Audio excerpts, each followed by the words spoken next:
Now listen, there are some people you grow up watching, and then there are people who shape how you see the world. Whoopi Goldberg is one of those people for me, and I'm sure all of you. A woman of many firsts, someone who broke the mold, refused to fit into anybody else's idea of what she should be, and in doing so, changed what was possible for so many of us. Becoming the first Black woman to achieve an EGOT status is just one part of that story. Because beyond the accolades, it's always been her honesty, her freedom, and the way she's shown up as her full self that has stayed with me. And for me, right now, feels like a full circle moment. So let's get into it. Because baby, this is Keke Palmer, and this is Whoopi Goldberg. Today's episode is brought to you by our presenting sponsor, 7th Generation. I know I'm extra. They know I'm extra. We've made peace with it. But my cleaning products don't get to be extra. They get to work. 7th Generation keeps it simple, so I don't have to pretend otherwise. Let's get into today's show. Hi, gorgeous. Hi, gorgeous. It's so funny we were talking about before we got into everything is how I don't remember meeting you. I just remember always knowing you in my life. I feel the same way. I feel the same way. And because I was looking and I'm thinking, you're all grown up. It just was like, I got all teary-eyed and stuff. It's like, oh my goodness, because I've known you a long time. Yeah, it does. Yeah, you know me forever. You know what I mean? So it's really cool to be able to have this conversation with you and get into all the questions that I've always wanted to know and ask. Well, we can't, but let me just give you your flowers. I've watched you work your tail off and evolve and work your tail off and evolve and work your tail off, and this is your moment. And I love seeing you in all the movies. I love seeing you here. I love seeing the progression. And I'm so proud to say I'm getting to watch this. Oh. I'm getting to watch it. It's so cool. Oh my gosh, I just love you so much. It means the world coming. And you know what I also think about when you're just saying this, because I feel that you've always seen these things for me. Yes. Because even when other people really did not see it. And you weren't sure that you saw it either. Yes. I could not have even almost imagined all those things. But I remember in these specific moments when I first started doing my character sketch work with Lady Miss Jacqueline, and you would always tap my hand and you would say, keep going. Yeah. And you would just remind me to keep putting that, that meant everything to me. And finally, I'm writing that children book, because you remember you told me that. Yes, I did. I'm finally writing that. Good. So this is crazy to me because now I feel like I forgot something important, because what is your sun sign? I'm a Scorpio. Oh, of course you are. Yes, of course you are. Yes. Girl, you are a Scorpio to the core. I'm a Scorpio. So. Yeah. Wait a minute, you're double? I'm a double Scorpio. So you're rising and your moon, or whatever it is. It's double. It's double. Yeah, because Exactly, because it gets a bit much after a while. It's a lot, So do you feel very Scorpio? What about you feels very on brand to Scorpio, and what maybe doesn't? Well, I feel like I should care a lot more about stuff, and I don't.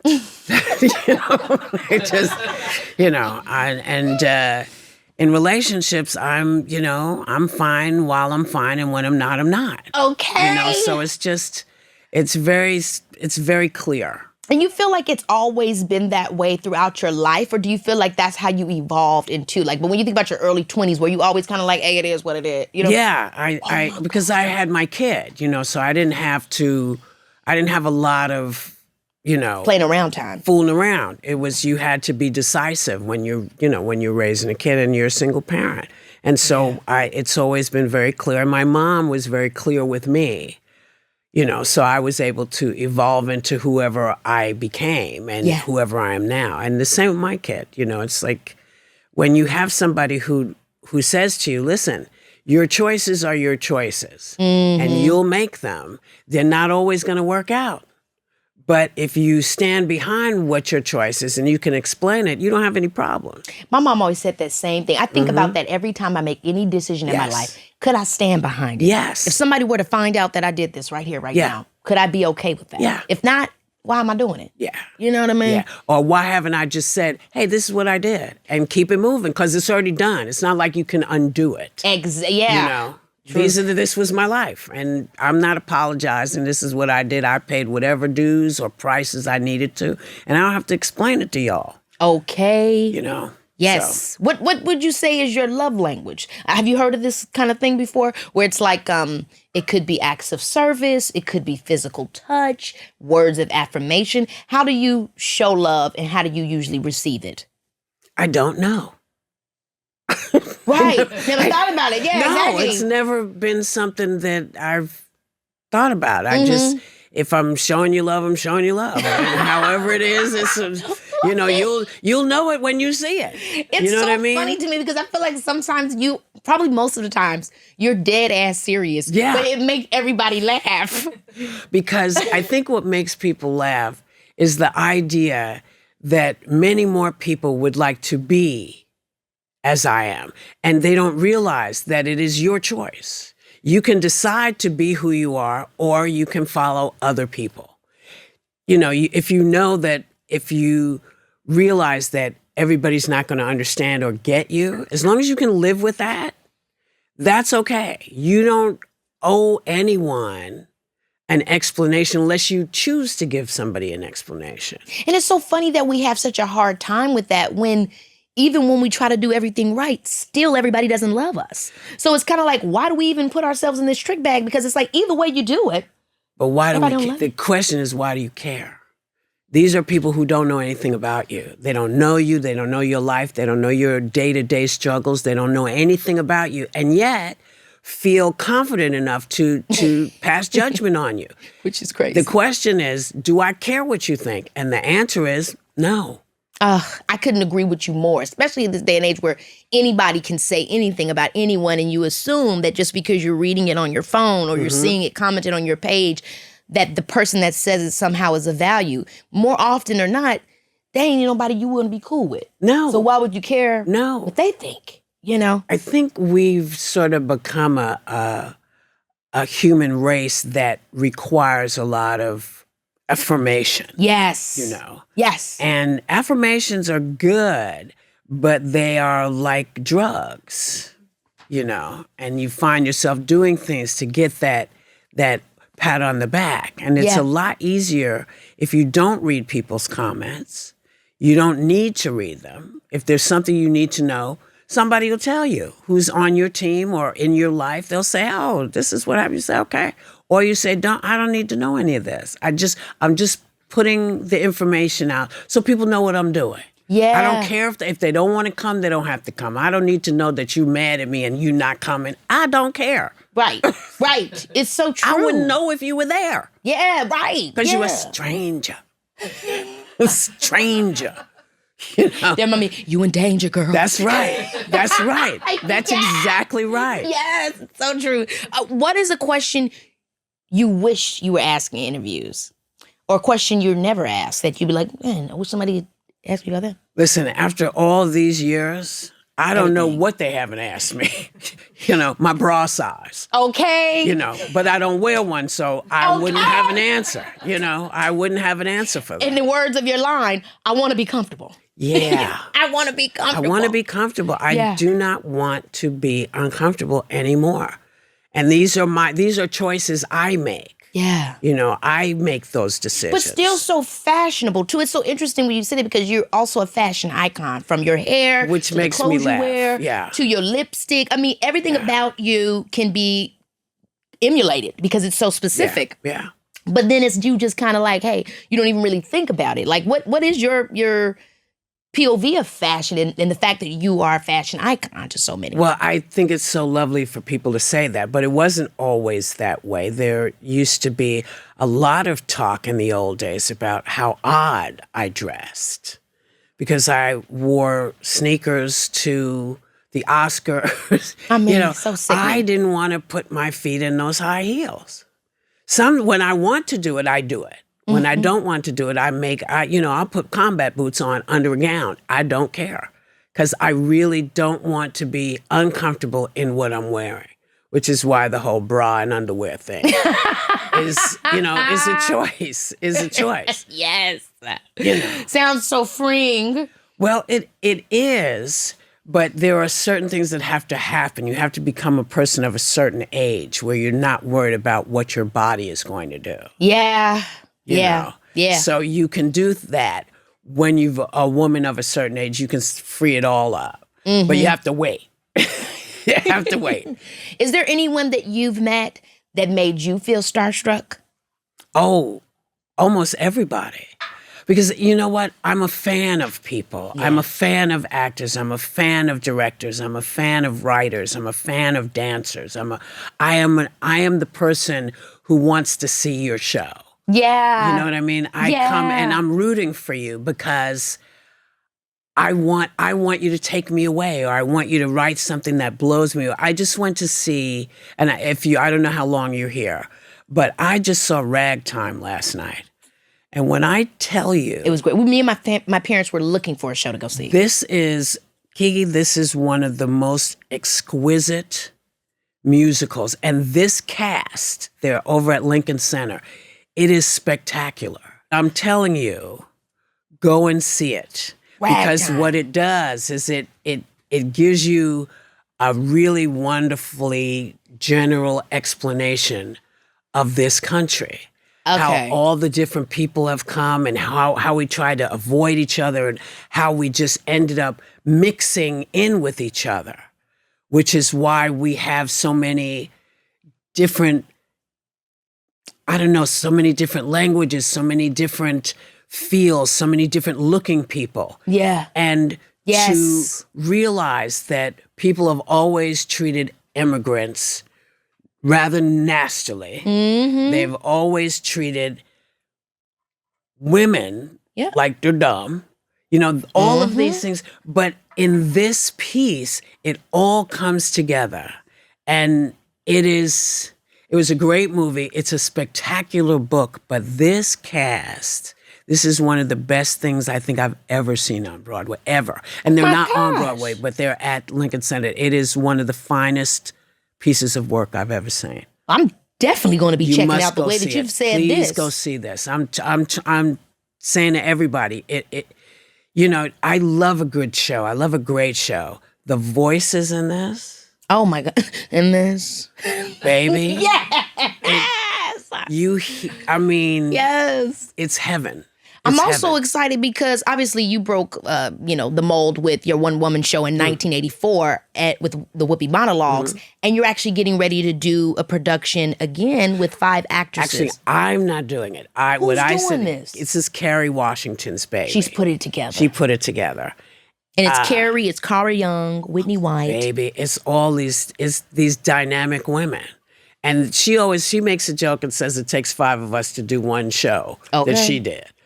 But it's not so. These are all pieces that you could just do by themselves, which is why it's kind of exciting to see what they do with it. Yeah. Because the material is the material. But what you do with it and how you interpret it, this is why I say I'm not going to rehearsals. I'm not going to be anywhere until opening night because this is their show now. And I want to see what they do with these characters. Oh my God. Whoopi, when you put that together, did you really know that it was that great? Like, did you, because sometimes an artist is like, oh, this is and the other time they're like, hey, this is just what I had to say. And then it becomes, for you, did you feel that it would have the weight that it has had all these years? No, but I knew that because I couldn't get hired, at the Old Globe. I couldn't get hired at the Berkeley Rep. I needed to put together something that showed what I knew I could do, And so I had just come from Amsterdam where I'd spent some time. And I thought, because I ended up going to the Anne Frank house. And I thought, man, this is like insane. Yeah. And so going through there, I thought, who's the person you would never think would tell you the story of the Anne Frank house and why it's important? And I thought, if I put it in the mouth of a junkie who has a PhD, this is the person who can tell you what he saw and how it made him feel and how he wants to tell you how it made him feel and then leave it in your hands. There's a disabled lady who she's she's not disabled, she's differently able. That's the better word. Because I had a friend who said to me, who was in a chair for years, who said to me, how come you never do characters like me? I was like, because I don't want anybody to get mad at me. He said, I got you. You show me. And so about 6-7 months, I thought about it, and I created somebody. And I did it for him. And he said, that's exactly what I wanted to see. I wanted to see somebody who recognized me as a human being with human desires and human wants and human needs. Because people see people in chairs and they feel like they don't have there's no life for them. But everybody's got life in them. Everybody. So I wanted to do that. And then there's the lady from Jamaica who gets picked up by this very, very old man, who she ends up really falling in love with. And he's called the Old Raisin because he's very wrinkled everywhere. And he buys her what she calls a puzzle rug. It looks like a puzzle rug, but it's something from what used to be known as Fredericks of Hollywood. And they have this great passion. And then he dies. And he has left her everything.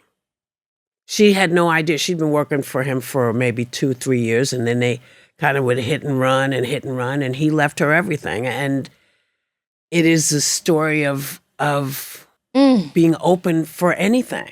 It's just anything is possible. So all of these things came in my head because there's always chatter going on. And so sometimes I could talk it and then get somebody to write it down for me. But it's really the constant chatter.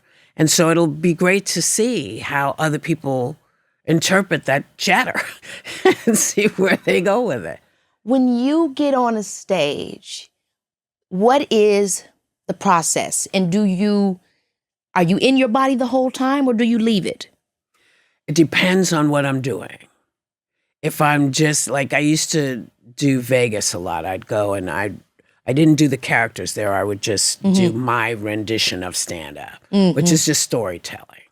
So when I'm storytelling, there's bits and pieces of different characters, but not really.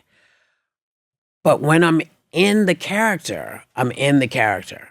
And whatever happens, it has nothing to do with me. It's them and they take over the body, And I'm lucky that way because stage is very comfortable for me. I love it. I think that you can fly on a stage. You can do anything.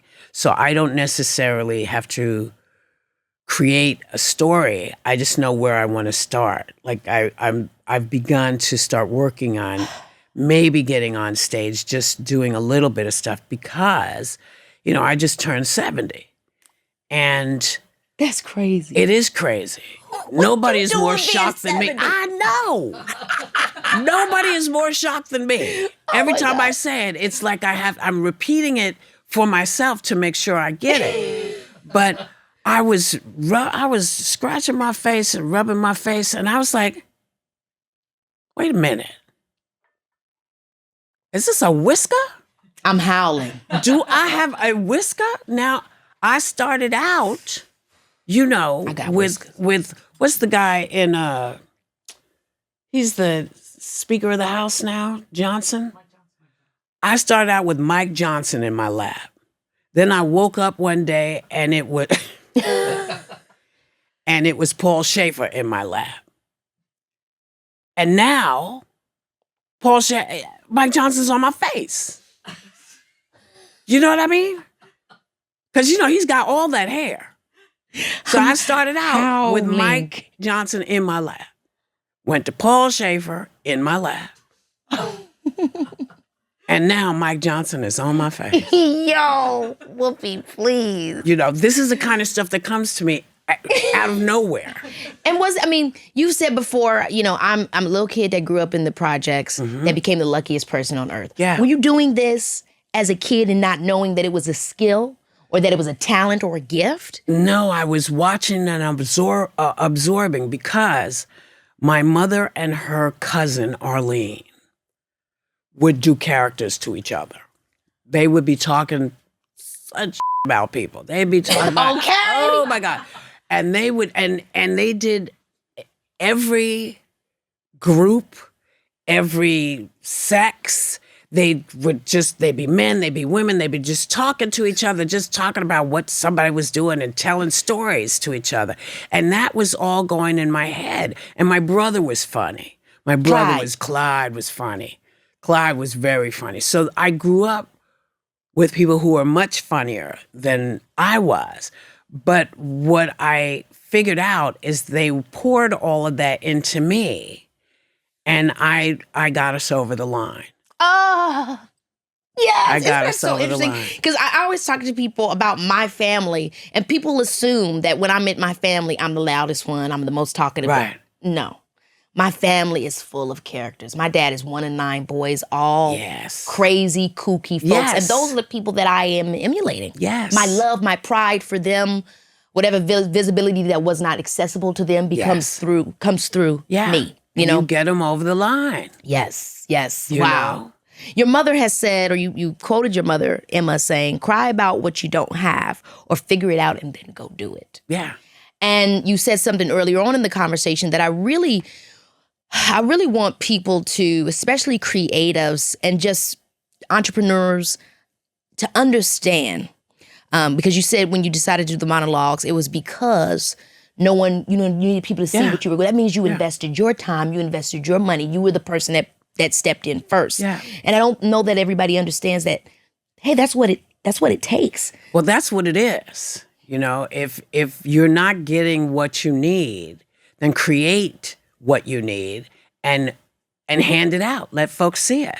You know, there's all of these, there's YouTube channels, there's Instagram and, X or whatever. And all these places you can begin to show your metal, whether you are a physical artist, whether you're a vocal artist, whether you're a stand-up. There's a wonderful kid who is on Instagram. I don't know his name, but I do follow him.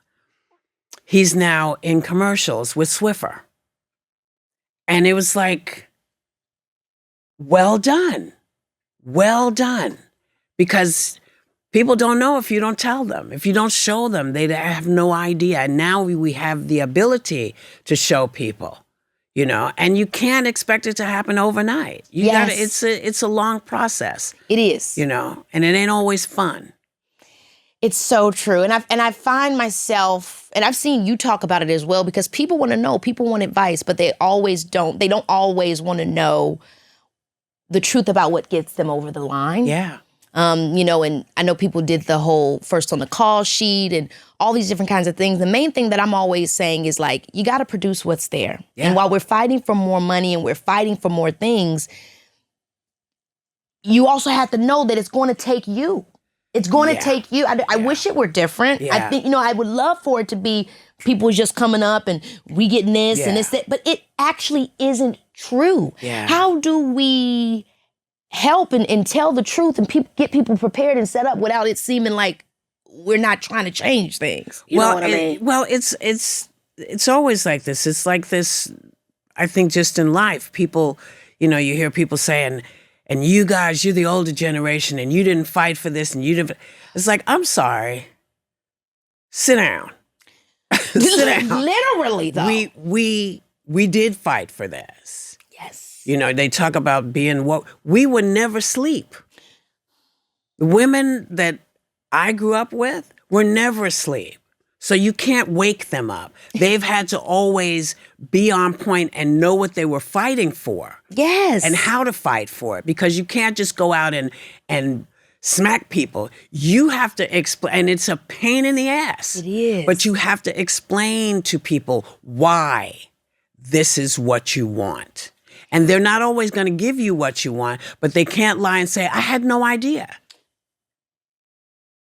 You have to be able to temper yourself because we always think everybody knows everything, but they don't.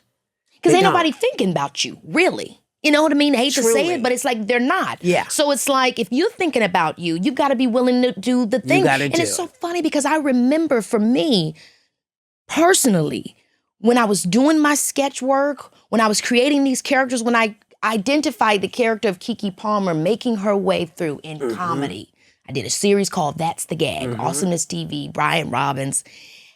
For this is for YouTube. This is not, I'm a traditional actor. People were commenting on my page. Yeah. This is crazy. You need to go back to, you need to blah, blah, blah, blah, blah. Now, 10, 15 years later, baby, this is Keke Palmer. It's opening up SNL. Yeah. This lady, Miss Jacqueline, has her own IP. And what I always try to tell people is that nobody saw it then, though. Remember the hold on to the moment. They just were mad. Now, wait a minute. They were mad. Now, wait a minute. Because they didn't think of it themselves. And they didn't have the balls to do it. That's the other thing. You got to be ballsy. You can't, you have to be. This idea that, that's real. You're trying to, no. This is who I am, and this is what I do. Here it is. Period. I mean, how do people stop asking for permission? Again, my heroes, the people that I look up to are people like you. You did that. I watched you. I studied you. I want you to be my version of that brave person. Were you really just, was there never a moment where you asked for permission? And if you had to figure out how did you do it? I think I must have asked for permission at some point, but I don't remember it being important enough to hold on to. Because if I ask you for permission, I've wasted 7 minutes talking to you, trying to explain what I want, when I could have just gone and done it and then showed you what I want. I could have just showed it to you. Yes. But so, and just, you get a lot of no's. You get a lot of no's, or you're not quite what we're looking for. So, well, how do you know that? How do you know what you're looking for? If you don't expand your horizons, you will only look here. And that's kind of what they're hoping to do. And this is really about women. This is about color. It's about lots of different things. Yes. But it is really, no woman is going backwards. No woman is going to go backwards. You let the cat out of the bag. Yeah. As soon as you said, hey, you can go to college. I don't have to.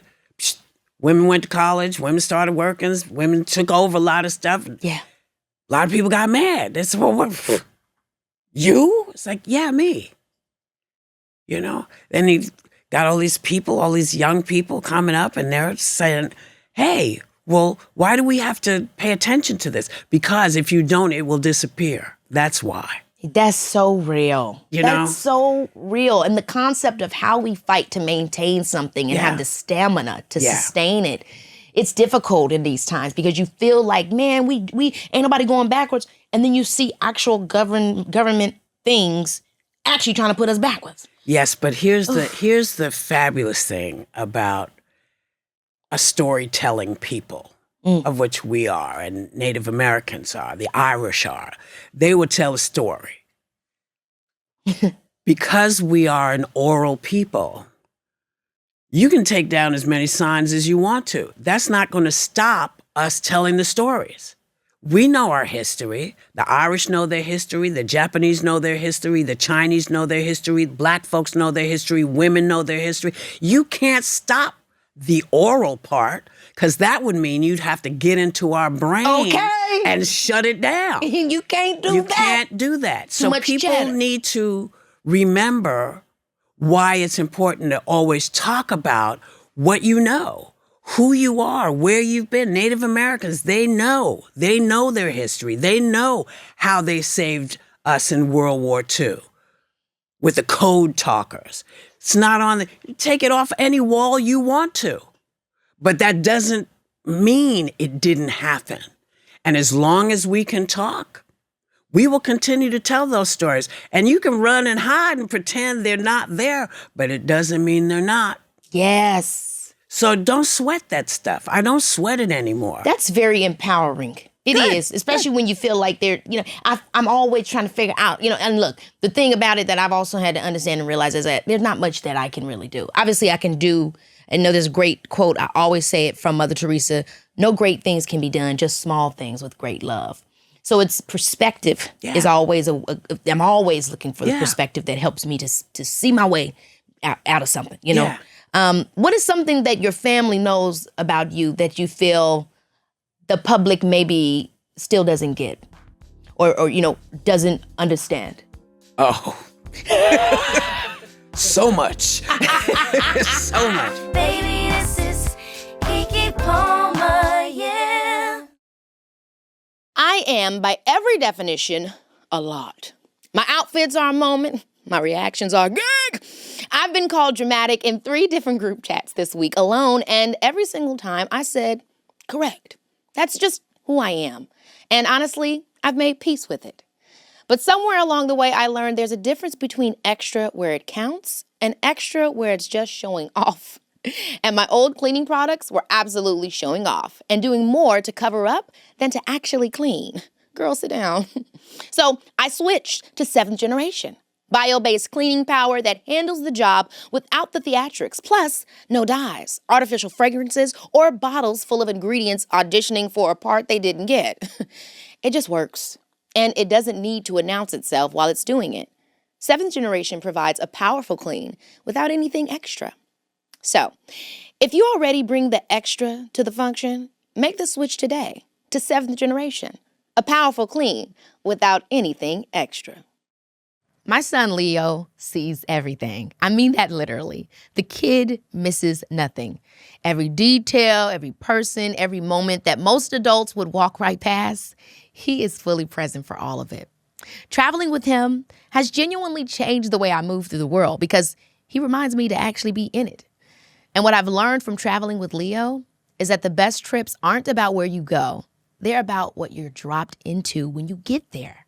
A neighborhood that has character, you know, a home that has a backyard and a kitchen and a living room big enough to actually live in. A super host who points you toward the coffee shop and the park and the spot that doesn't have a sign but absolutely should. When I book a stay on Airbnb, for us, it's not just finding a place. I'm building the world he gets to explore for those few days. And watching him explore it, that's the best part. This is Leo's summer. Find a home on Airbnb and build that world for your kids. There are 2 versions of me at any given moment. There's the version that is on the way somewhere, locked in, unbothered, do not interrupt me, I have a purpose. And then there's the version that sees a Starbucks and just turns mid-stride with absolutely no hesitation. The second one is my favorite version, especially in the summer. I'm the one who orders a tropical butterfly refresher, guava and passion fruit flavors, these mango pineapple flavored pearls that pop in your mouth, and a butterfly pea flower infusion on top that just shifts the color of the whole drink right in front of you. And I stand there watching it happen like it's the most important thing that happened all week, because it might be. One small choice can lead to a whole shift. Unlock your best summer memories with the Tropical Butterfly Refresher from Starbucks. Order now on the app. The public gets me. Yeah. They don't always like me, but they get me. Yeah. You know? Yeah. I mean, it's so interesting seeing you on The View. Yeah. And you're constantly, what made you even want to get on that show? Because I needed a job. You know what I mean? I needed a job. Barbara offered me a job. She said, we just lost one of the people on the show. Would you consider coming over? And I had been doing a radio show. Yeah. And I said, absolutely, yeah. And so she brought me over, and it's like I've been crazy glued to that chair. Oh, my gosh. What do you love about it? Because, I mean, first of all, the show is called... I love the check. I can only imagine what that check is. No, it's you fabulous. Can't. No, trust me. You can't. I love that. You would be shocked. I'm Listen, Whoopi, you would be and shocked. Welcome to The View. I can play her, guys. No. Yeah, but as soon as they showed you that check, you'd be like, what the? That's incredible. Yeah. I Well, love it. Praise God. Praise God. It is what it is. But you are always bringing it. Like, you could phone it in, but you're always having a POV. You're always giving your view. And sometimes that puts you on the front lines of being attacked or praised. Mm-hmm. But you've been doing it forever. So what do you say is the way that you maintain, that kind of visibility? I look around every day before I leave my house, and I see my family, and I see pictures of folks, and I think, oh, yeah, it's good to have a job. And I come to work. Yeah. Yeah, because at the end of the day. A lot of people don't. A lot of people don't have jobs right now. So I'm lucky. I like to talk. I like talking about stuff. I like people. And I'm okay with what I think I believe, you know, and I don't mind doing that. And even when it irritates people, it's not what the show is. It's not irritation necessarily, but it is called The View. Yeah. So, scratches your mind. you know, yeah. Yeah.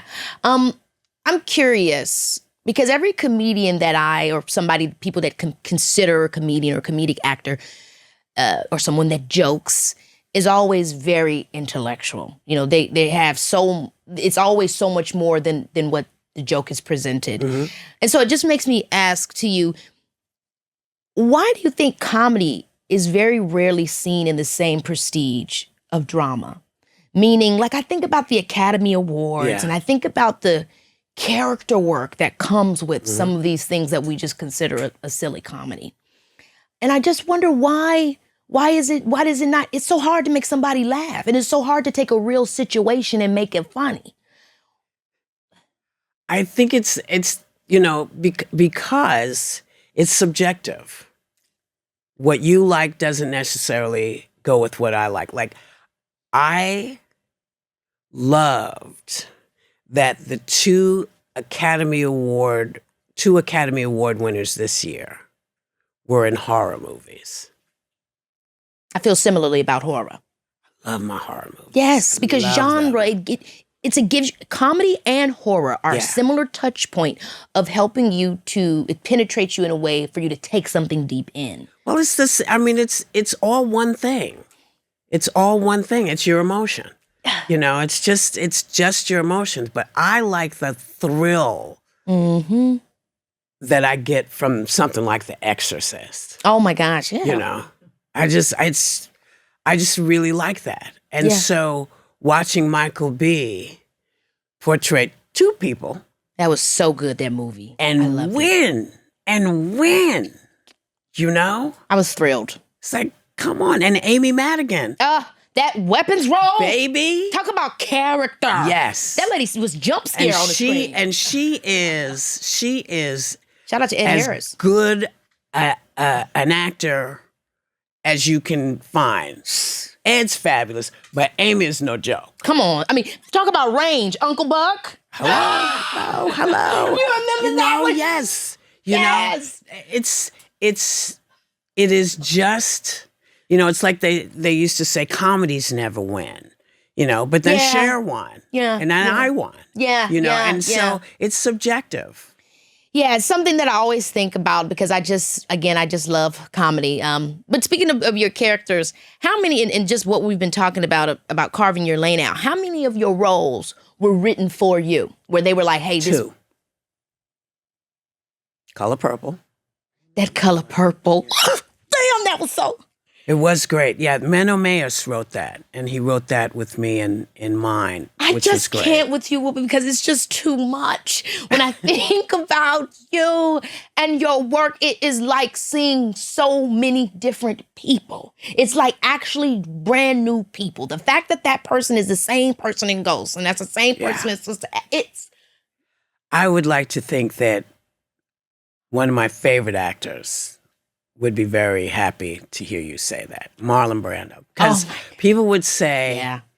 Amazing. You know, you'd go to see the movie, you see Marlon was in it, you see him for a second, and then he disappeared into the character. That's what I want. And so, you know, when I was... when they were casting Ghost, I found out about it because somebody came to lunch at my house and said, girl... I just been at this audition. Every black woman and their mama was there. They got women out the grave to come and audition for this. And I hadn't gotten a call. Out the grave. Out the grave. I mean, it was wonderful. Beverly Todd. It was Beverly Todd. She said, they came out the grave. And I said, what movie is this? So she tells me, I said, she said, you haven't heard? I said, no, nobody said anything. And then after we finished having lunch and stuff, I thought, well, let me just call my agent and see, did I miss it? Yeah, or you called me and I blew it off or what? I said, do you know about this movie that every black woman, and I heard him just go, oh, who told you? And I said, my friend Beverly Todd told you. He said, I said, what's the matter? He said, we suggested they didn't want you because they felt you would take people out of the movie. I said, how would I take them out of the movie?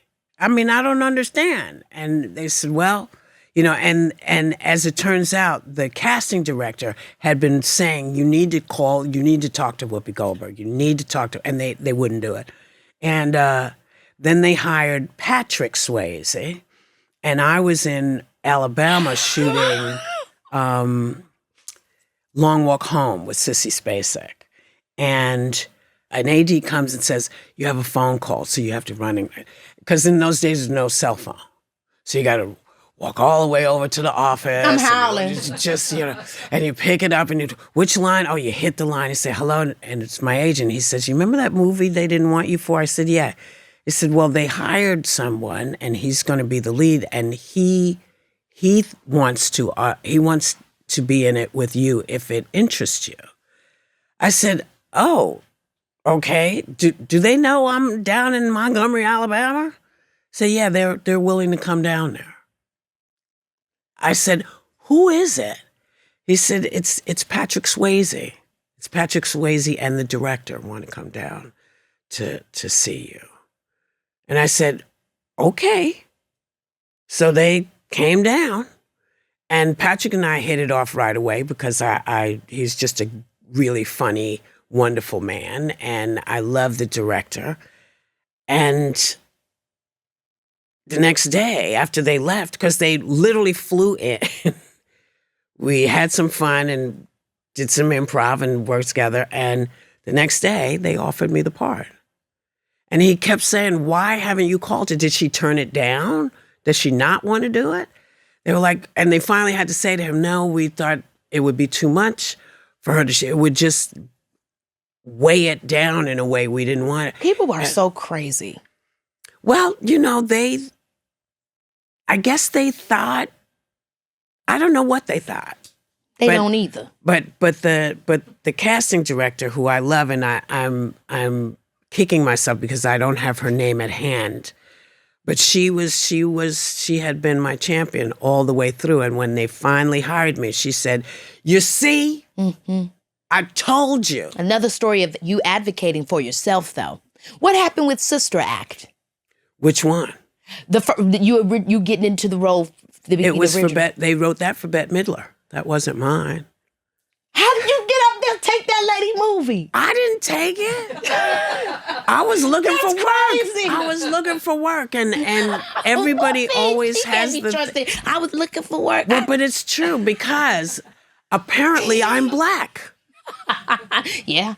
And I guess I didn't realize it. Okay. So every time I went looking for something, they were like, "Oh no, this isn't for you." So I said to my agents, "Give me all the stuff that people have turned down." So I got Burglar that way because that was Bruce Willis's movie.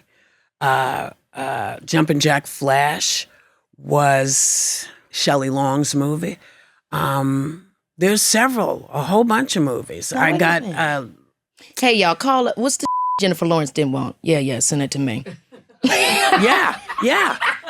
Okay. Because I felt like people really wanted to make those movies, and then the person they wanted said, no, let me see what I could do. That's why I loved when you said, you did this and this and this, and it was always different people. I was always the character that was written. And I think because people 30 years ago, 40 years ago, had a limited idea of what could be done. Yes. And had a limited idea of what I could do, because clearly they hadn't seen my show. So they didn't know. So I did them, and listen, they didn't always work at the box office, but when they got on television, people lost their minds because people didn't always have money to go see the movie. Yeah. But they could see it on TV, and That's how we got a lot of my movies have become these kind of classics because people went, oh, that's what that was about? Mine as well. Even this early, even the first Akilah and the Bee, a lot of people think about Akilah and the Bee as this iconic classic hit, tanked in the box office. Yeah. Yeah. Not a success. That's why this whole thing with success and to me, real impact is truth, consistency over time. Visibility is not always a part of that. Everybody might not be talking about you all the time, but the work stands the test of time. There you go. You know. That's it. You are the first woman and Black woman to host the Oscars solo, 1994. The first Black woman to achieve EGOT status. Right. The first Black woman to win a Grammy for Best Comedy Recording. The first Black person to score Academy Award nominations in acting and supporting acting categories. The first Black woman to receive the Mark Twain Prize for American Humor. The list goes on and on and on. And people often, obviously, bring up these things when they say your name. And I just wonder from you, does it really resonate? Like when you hear that and think about everything that you've done, what flashes in your mind? How do you view? You really want to know? Yes. Baby, this is Keke Palmer, yeah. I've said it. I've heard it. We all know the saying, you need to go see that lady. And sometimes, we give an excuse. I'll deal with it later. It's probably too expensive. What if it doesn't help me? Meanwhile, we're still struggling and somebody's worried. But with some research, I found out about Rula.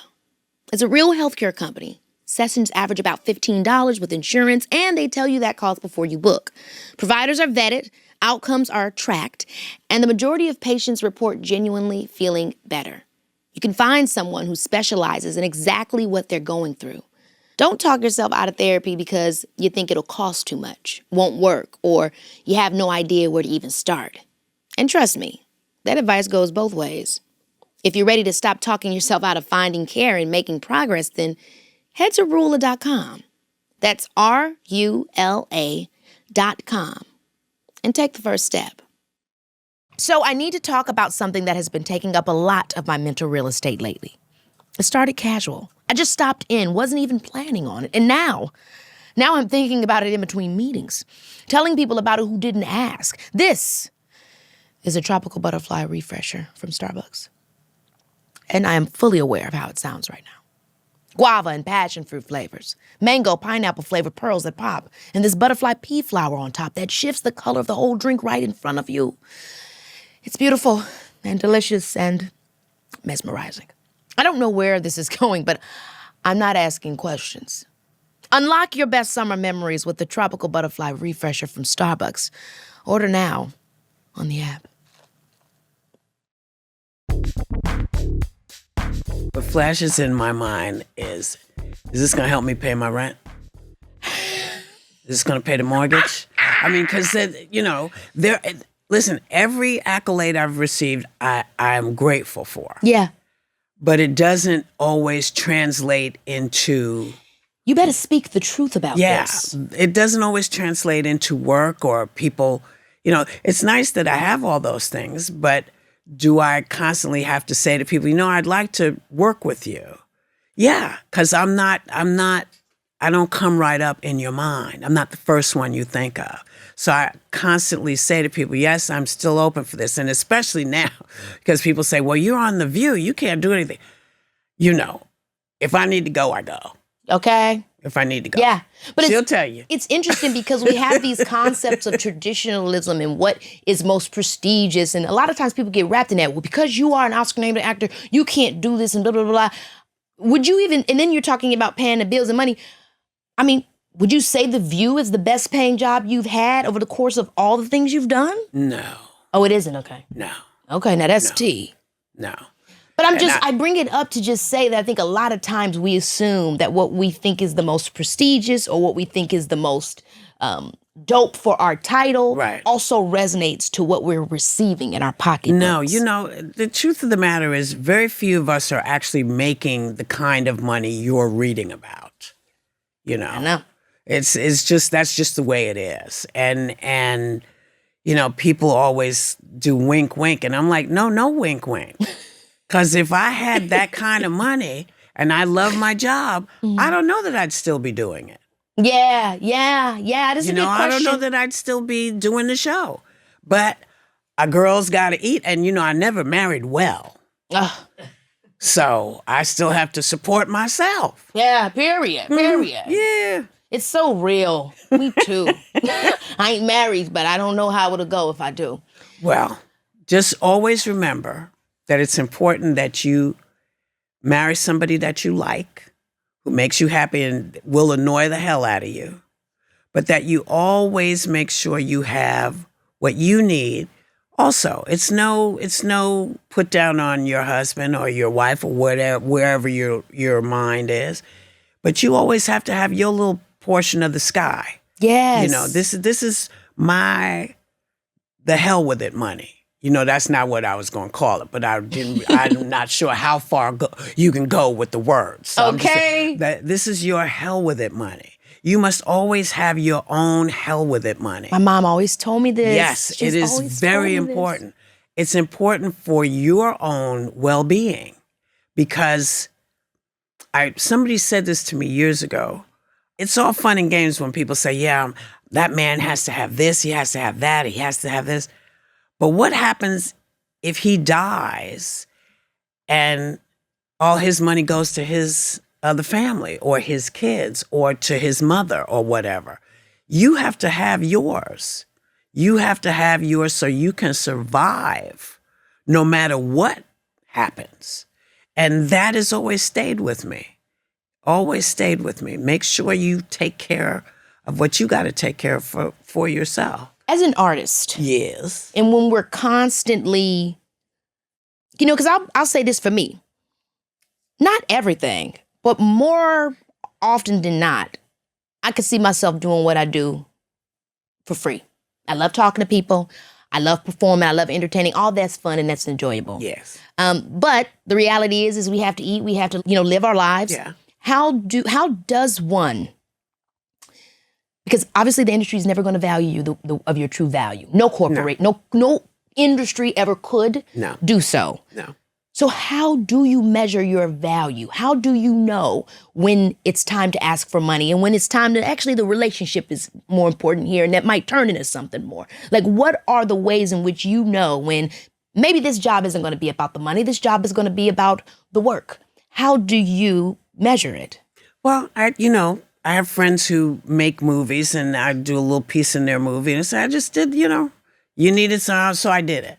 And then there's the things where you say, listen, you want me to do this and this and this, and you only giving me this. That's not going to work for me. Mm-hmm. And you have to be able to say, I need this.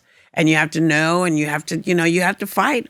Yeah. And you have to, put up with folks saying, well, I could get somebody else. You have to be able to say, all right. Yeah. That's true. And however they may take it. Yeah. I had a thing like that happen where I had to, step back and I, respectfully did so, but also knew, hey, it might affect the relationship. I don't know. Yeah. But this is what's working for me. Yeah. I mean, we're taught for some reason, or we have been taught, and we're still teaching people that there's something wrong with saying, I need you to pay me. Yeah.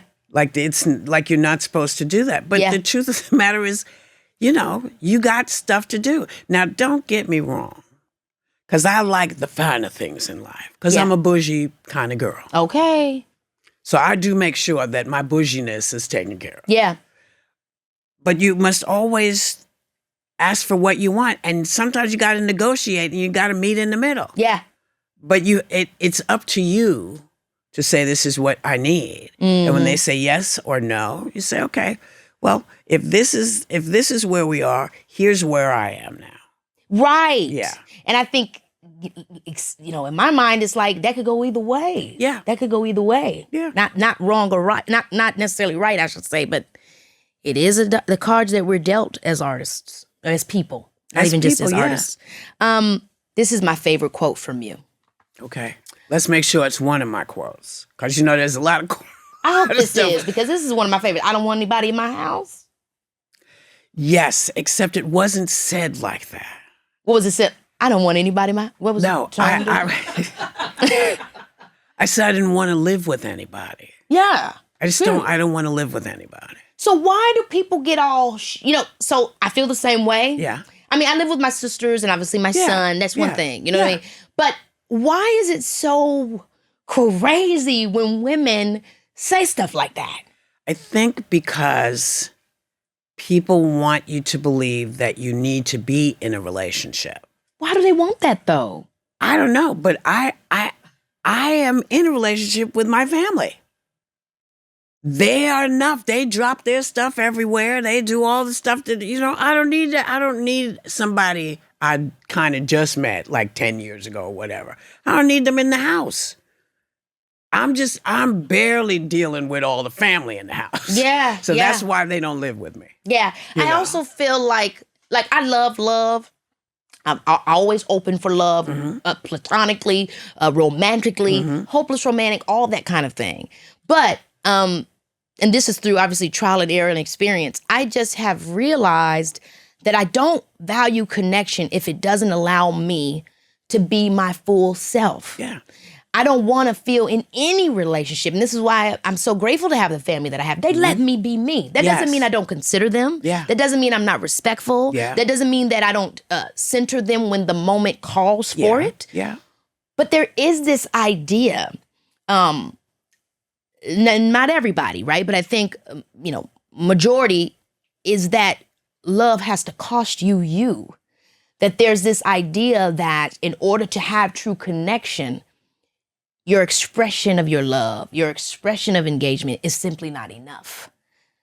Well, that's probably true. This is why I'm not interested in relationships, because I don't want to have to think about you. I don't want to have to think about what your needs are, why you're upset. I don't want to have to answer questions about why you're mad at me. I'm happy for you to be at your house. I love a hit and run. Okay. I love a hit and run. And also some of the things that you're mentioning in my mind, I wouldn't even put them on anybody else because that's my Yeah. Whatever happened to, it's my duty to make sure that I'm happy. It's my duty to make sure that I'm okay. It's my duty to deal with, Well, I wrote a book called If Someone Says You Complete Me, Run. Yes.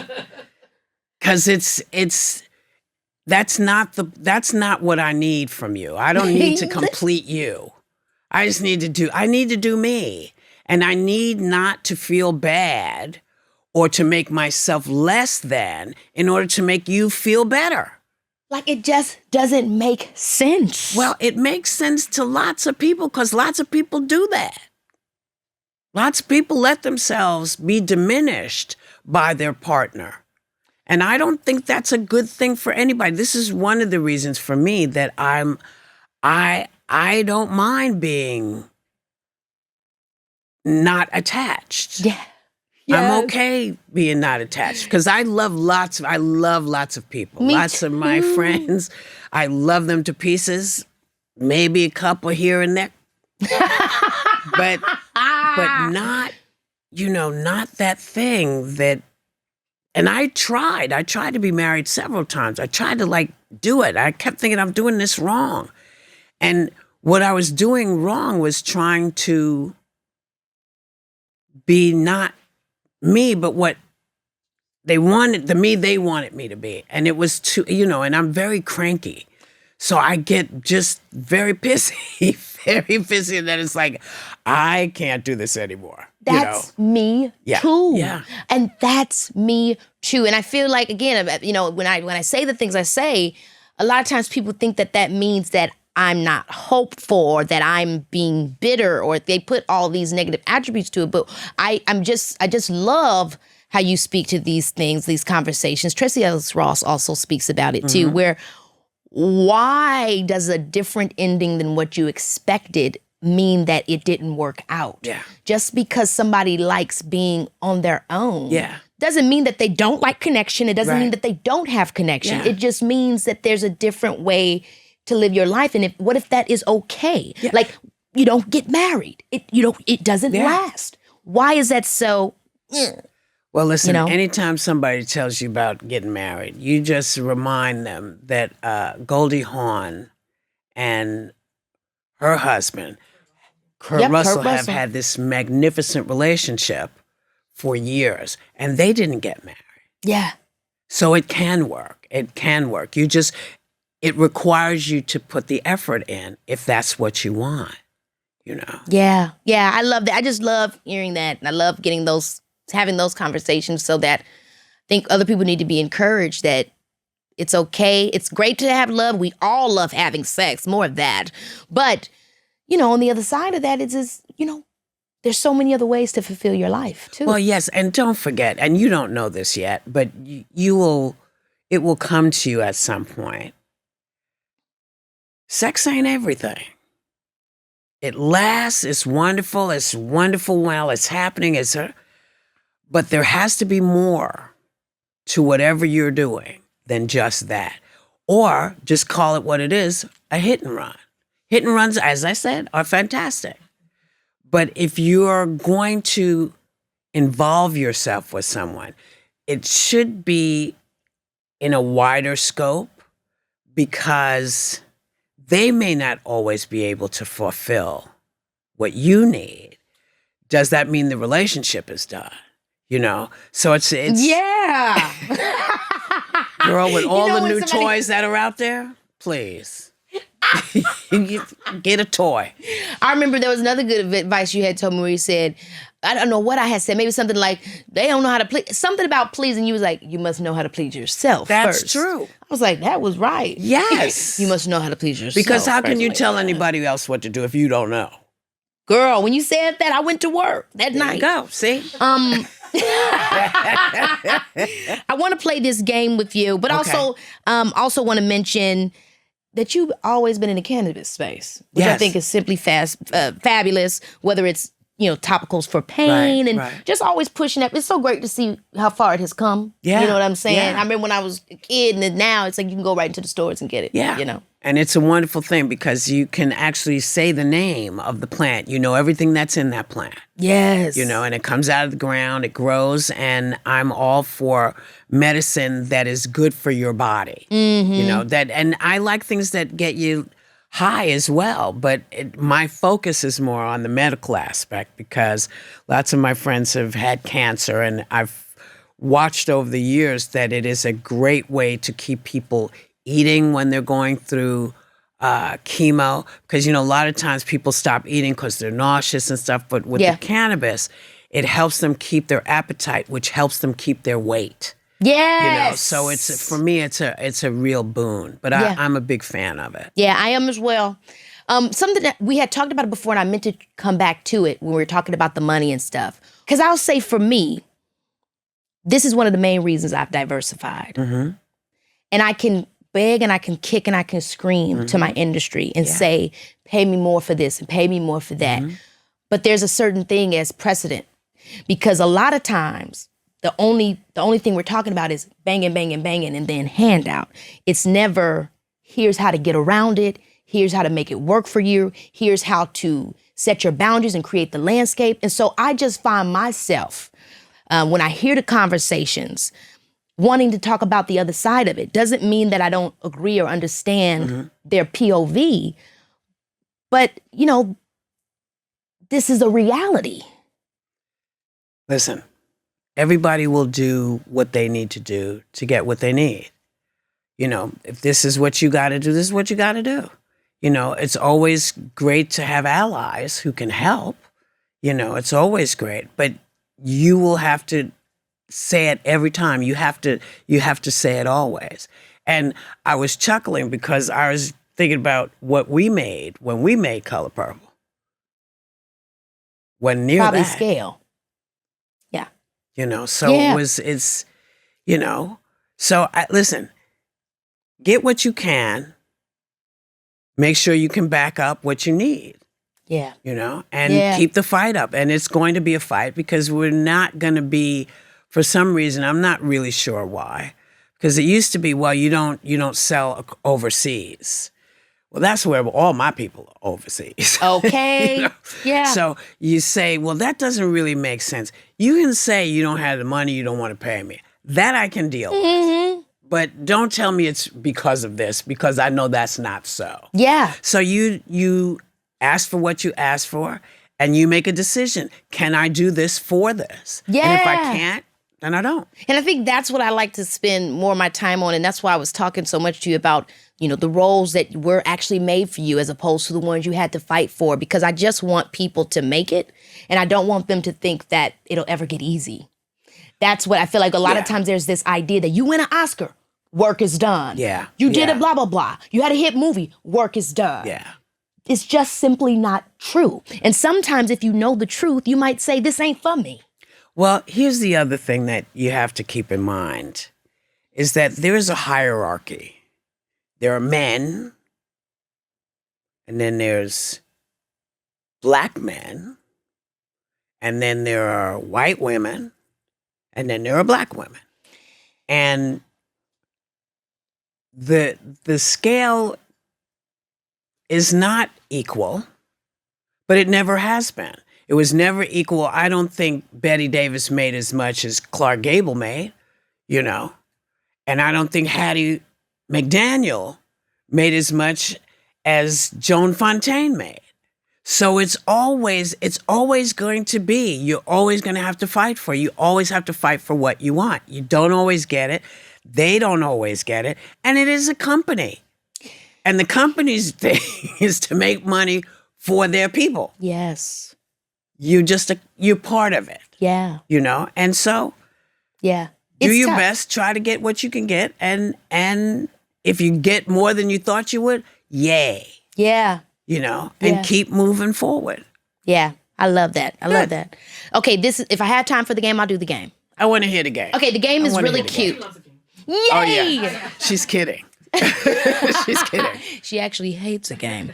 This one is called Say It and Stand on It. I always end my show with a little bit of a game. Okay. So I'm going to give you a topic and a scenario, and you give me your take. Okay. Okay? Yeah. Cut people off quick or give them second chances? Depends. Depends. I love it. We love nuance. Stay friends with exes or cut it clean? Oh, always stay friends if you can. Yes! Don't nobody want to be my friend, though. Whoop. Well, that's their problem. See, that's not your problem. That is their problem. That has nothing to do with you. They can't handle it. Go with God.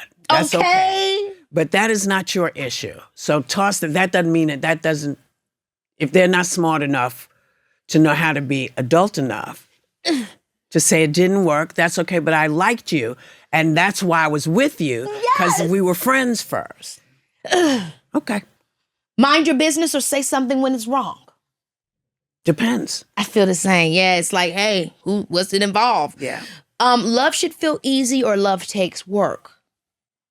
I think both things can be true at the same time.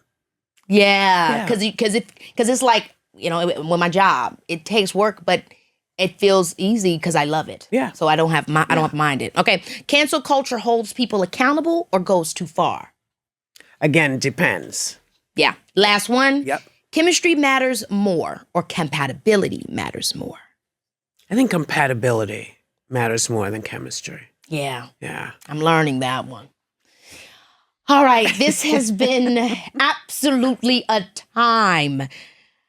Thank Good you to so see you, much. kiddo. I love you, girl. By the way, Sister Act 3, damn, we got to get this going. We're just waiting. Yeah. Yeah. See how they do? Still, we're fighting. Yeah.